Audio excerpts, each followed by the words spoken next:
नमस्कार. KTV मराठीच्या कोकण वार्तामध्ये आपले स्वागत. प्रथम एक नजर आजच्या ठळक घडामोडींवर. इतर जिल्ह्यांच्या तुलनेत माझा कोकणी बांधव उद्योगधंदे आणि व्यवसायामध्ये मागे असल्याची केंद्रीय मंत्री नारायण राणे यांनी व्यक्त केली खंत. सिंधुदुर्ग आणि रायगड जिल्ह्याचा विकास होऊ शकतो, मग रत्नागिरीचा का होऊ शकत नाही? माजी खासदार निलेश राणे यांनी जाहीर केली मन की बात. देश विदेशातील लोक लहान मोठ्या उद्योगांमध्ये पुढे येत आहेत, त्यामुळे कोकणातील तरुण तरुणींनी उद्योग करण्यासाठी पुढे यावं. मी पूर्ण सहकार्य करण्यास तयार. केंद्रीय मंत्री नारायण राणे यांनी केलं आवाहन.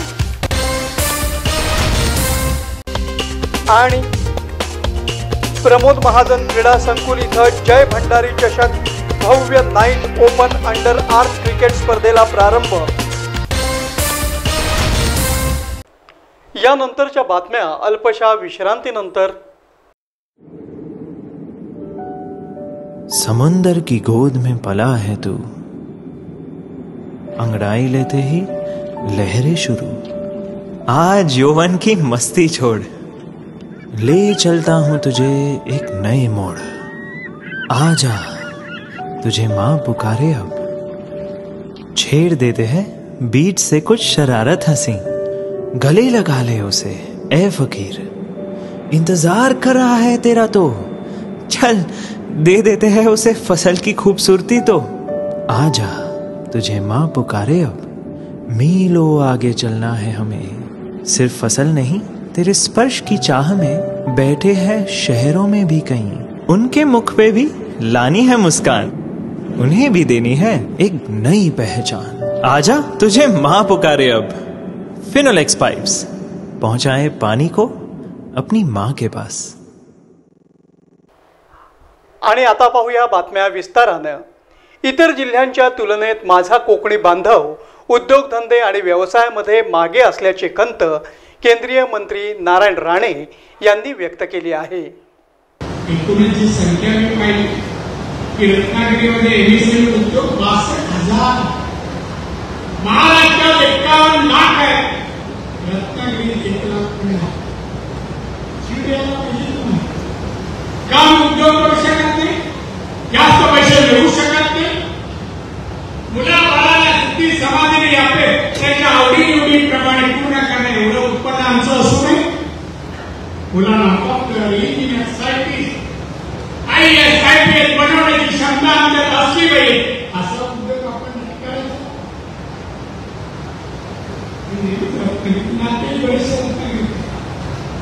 पाहतो, सांगतो, मार्गदर्शन करतो, उद्योग करा, व्यवसाय करा.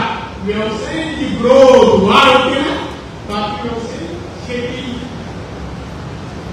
आवड्या वेळात एखाद्या व्यवसायाने आता व्यापाऱ्यांशी भेटून मी त्याला विचारलं नाही तुमच्या टर्नओव्हर व्यवसायासाठी. मी विचार मला आवडतं अर्थकारण आम्हाला आवडता विषय. माझं जीवन शून्यातून मी तयार केलं. शून्यात मी शिक्षण घेताना पण व्यवसाय करत होतो मुंबईला. इथे शिक्षण घेतानाही मुंबईत व्यवसाय करत होतो. नोकरी इनोटेक्स होतो तरी व्यवसाय करत होतो. नोकरी राजीनामा देऊन मी मुंबई कॉर्पोरेशनमध्ये नगरसेवक झालो तरीही व्यवसाय करत होतो. आणि नगरसेवकाचा आमदार झालो, मंत्री झालो, अनेक खात्याचा मंत्री झालो. 30 ते 34 वर्ष मी आज मंत्री वेगवेगळ्या ठिकाणी महाराष्ट्रात आणि पण व्यवसाय करायचं थांबलं. आजही माझं अपग्रेडेशन सुरू आहे. भारत सरकारच्या सूक्ष्म लघु मध्यम आणि उद्यम मंत्रालयाच्या वतीनं रत्नागिरी येथील साळवी स्टॉप इथं आयोजित 2 दिवसीय औद्योगिक महोत्सवाअंतर्गत PM विश्वकर्मा आणि स्वयंरोजगार मेळाव्याचे उद्घाटन केंद्रीय मंत्री नारायण राणे यांच्या हस्ते करण्यात आलं.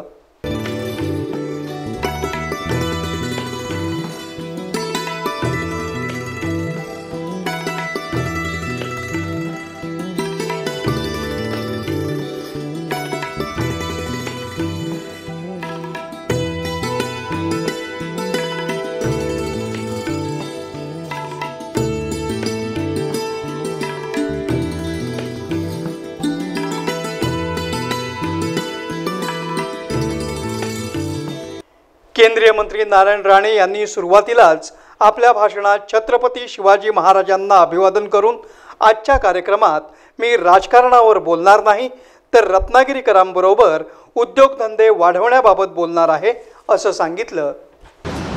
बऱ्याच दिवसापासून इच्छा होती रत्नागिरीला जावं, तिथल्या उद्योजकांशी बोलावं, होऊ पाहणाऱ्या उद्योजकांशी थोडं हितगुज करावं या स्तुत्य हेतूने मी आज आजचा कार्यक्रम स्वीकारलेला। यात कोणतंही राजकारण नाहीये। इथे आलेला उद्योजक याच्याशी बोलावं, त्याला काय अपेक्षित आहे ती मदत करावी, सहकार्य करावं, त्यांनी मोठा उद्योजक व्हावं, सूक्ष्ममध्ये असेल तर लघुमध्ये जावं, लघुमध्ये असेल मध्यममध्ये जावं आणि 250 कोटीच्या वरवर असेल तर मोठ्या इंडस्ट्रीमध्ये जावं आणि म्हणूनच त्याचं प्रबोधन करावं, माहिती द्यावी या हेतूने सर्व अधिकाऱ्यांना घेऊन मी या ठिकाणी आलेलो आहे। मित्रांनो, पहिला रत्नागिरी कुठे आहे, आपण कुठे आहोत त्याच्याबद्दल थोडी माहिती, थोडी रागमानाची मी सांगितलं की हा महोत्सव कुठल्या धर्मासाठी, कुठल्या जातीसाठी, विशिष्ट लोकांना पक्षासाठी नाही, रत्नागिरी राहणाऱ्या रहिवासी नागरिकांसाठी आहे। माजी खासदार निलेश राणे यांनी सिंधुदुर्ग आणि रायगड जिल्ह्याचा विकास झाला, परंतु दुर्दैवानं विकासामध्ये मात्र रत्नागिरी जिल्हा मागे राहिला अशी खंत व्यक्त केली। काही गोष्टी राणे साहेबांनी सांगायच्या आहेत व्यासपीठावरून आणि अधिकाऱ्यांना सुद्धा की एका बाजूला सिंधुदुर्ग आहे, एका बाजूला रायगड आहे आणि आमची रत्नागिरी ही मधोमध आहे। काही प्रमाणामध्ये सिंधुदुर्गाला गोवाचा फायदा होतो आणि मोठ्या प्रमाणामध्ये राणेसाहेब सिंधुदुर्गाला घालतात म्हणून मोठ्या प्रमाणात सिंधुदुर्गाला फायदा होतो। इथे रायगड आहे या बाजूला, ती मुंबईच्या जवळ असल्यामुळे मोठ्या प्रमाणामध्ये रायगडमध्ये उद्योगधंदे उभे राहिले, रहदारी उभी राहिली। आज महाराष्ट्राच्या नकाशामध्ये आर्थिक विकास जर कुठे झाला असेल कोकण पट्ट्यामध्ये तर कोणी सांगू शकेल एका बाजूला सिंधुदुर्गात झाला आणि या बाजूला रायगडात झाला, पण त्या प्रमाणामध्ये रत्नागिरीमध्ये तो होऊ शकला नाही। आपलं रत्नागिरी कुठे मागे असं समजण्याचा भागच नाही। आपण कोणापेक्षा कमी आहोत असंही काय नाही, पण अनेक वर्षापासून आपण रत्नागिरीचा जो बॅकलॉग बघत असू, जे देवाने ह्या दोन बाजूच्या जिल्ह्यांना दिल्या तेच आपल्या रत्नागिरीला दिलं, जी माती ह्या दोन बाजूच्या जिल्ह्यांना दिली आहे तीच माती आपल्या रत्नागिरीला दिली आहे, जे पर्यटन स्थळं आजूबाजूला दिली आहेत तीच पर्यटन स्थळं आपल्याला दिलेली आहेत, जी लोक तिकडे राहतात इकडे राहतात तीच लोक आपल्याकडे पण राहतात। असं वेगळं आपल्या रत्नागिरीमध्ये काय होऊ शकलं नाही, त्याची कारणं अनेक असली तरी आज हे व्यासपीठ नाही। आज मी राणे साहेबांकडे मागायच्या भूमिकेमध्ये आहे। आज राणे साहेबांच्या खात्याच्या मार्फत अनेक अधिकारी इथे रत्नागिरीत आले। माझे राणे साहेबांना जेव्हा येत होतो तेव्हाही सांगितलं की साहेब आपल्याकडून एक मोठी गोष्ट रत्नागिरीसाठी होऊन जाऊया। केंद्रीय मंत्री नारायण राणे यांनी आपल्या तासभराच्या भाषणात उद्योगाबाबत देश आणि विदेशातील लोक कुठे आहेत आणि आपण कुठे आहोत असं सांगून कोकणी माणसाला लहान मोठे उद्योग करण्याचं आवाहन केलं। थोडी माहिती देतो की रत्नागिरी हा एकच जिल्हा सिंधुदुर्ग आणि रत्नागिरी, हा रत्नागिरीचा पर कॅपिटल इन्कम दरडोई उत्पन्न किती आहे, दरडोई उत्पन्न किती आहे, यामध्ये 1,84,000 दरडोई उत्पन्न किती आहे, सरासरी आहे, कोणाचं जास्त आहे कोणाचं जास्त आहे। सिंधुदुर्ग जिल्ह्याचा किती आहे, 2,40,000 सिंधुदुर्ग जिल्हा म्हणतात, पण त्यांचं जीवन 2,40,000 जगतंय, हा रत्नागिरी 1,80,000। अमेरिका जो एक नंबरला जगातला देश आहे त्याचं पर कॅपिटल इन्कम दरडोई उत्पन्न 54 लाख। चायना 2 नंबरला आहे, त्याचं लाख, जपान जर्मनी हे सगळे 35-40-30 लाखाच्या वर आहे पर कॅपिटल. आपण 2 लाखाच्या घरात.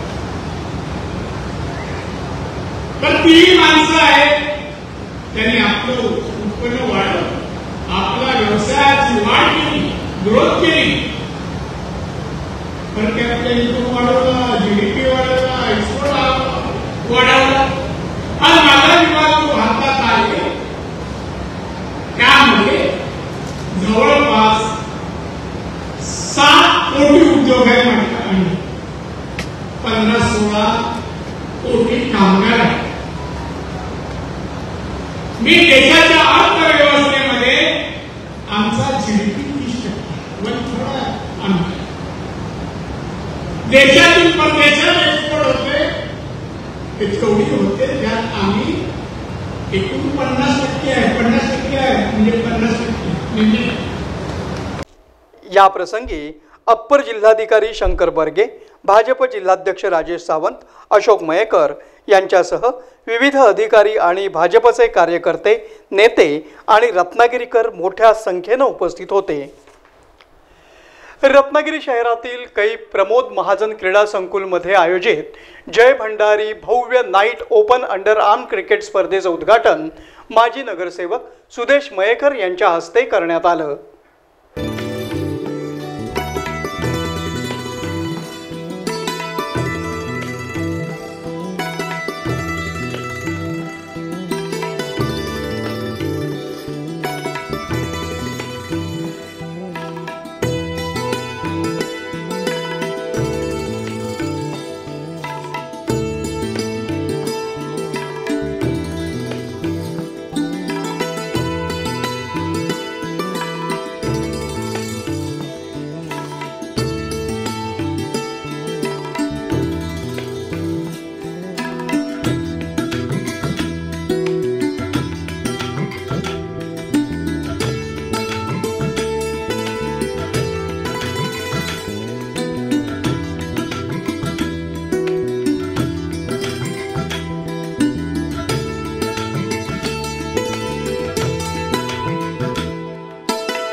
या प्रसंगी उपस्थित उपेंद्र शिवलकर, मुन्ना चवंडे, बंधू भाटकर, अजित पडवळ, मुन्ना कोळेकर, उद्योजक विकी जैन, शिवाजी धामणसकर, वैभव करमरकर, सुरेश शेटे, नितीन तळेकर यांचं संयोजकांतर्फे स्वागत करण्यात आलं.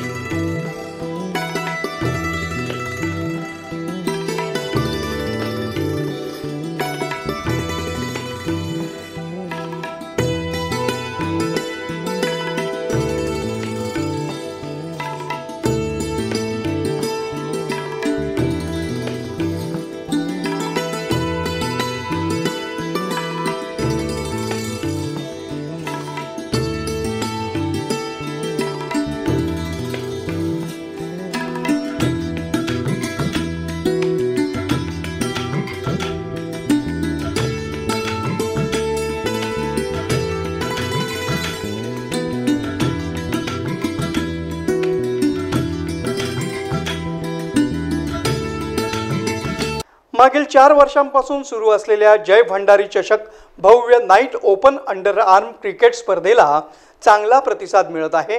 त्यामुळे यंदा या स्पर्धेत 32 संघ सहभागी झाले आहेत.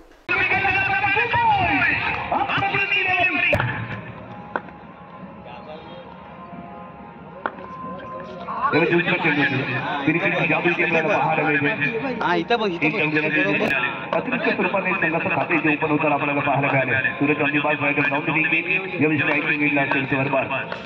यावेळी स्वीप शॉट खेळ आहे. स्क्वेअर लेगला क्रॉस करून डीके ड्रोनच्या दिशेने चेंडू आपण एका विकेटसाठी दुसऱ्या धावीचा कॉर्नर दिला गेला आहे. दोन धावा इथे यशस्वीपणे प्राप्त केल्या जातात. पहिल्या पुढच्या चेंडूवर स्वीप शॉट इथे खेळला. स्क्वेअर लेगला क्रॉस करून चेंडू डिक्लेअर करून चेंडू जात होता. तसं घेतल्या गेल्या 2 धावा इथे आपल्याला पाहायला मिळाल्या. धावतो तिथे पाहायला मिळते. इकडे बाकी पहिली षटक नगरी पदावरती असताना बॉलिंग पासून सूरज पुढचं चेंडू घेऊन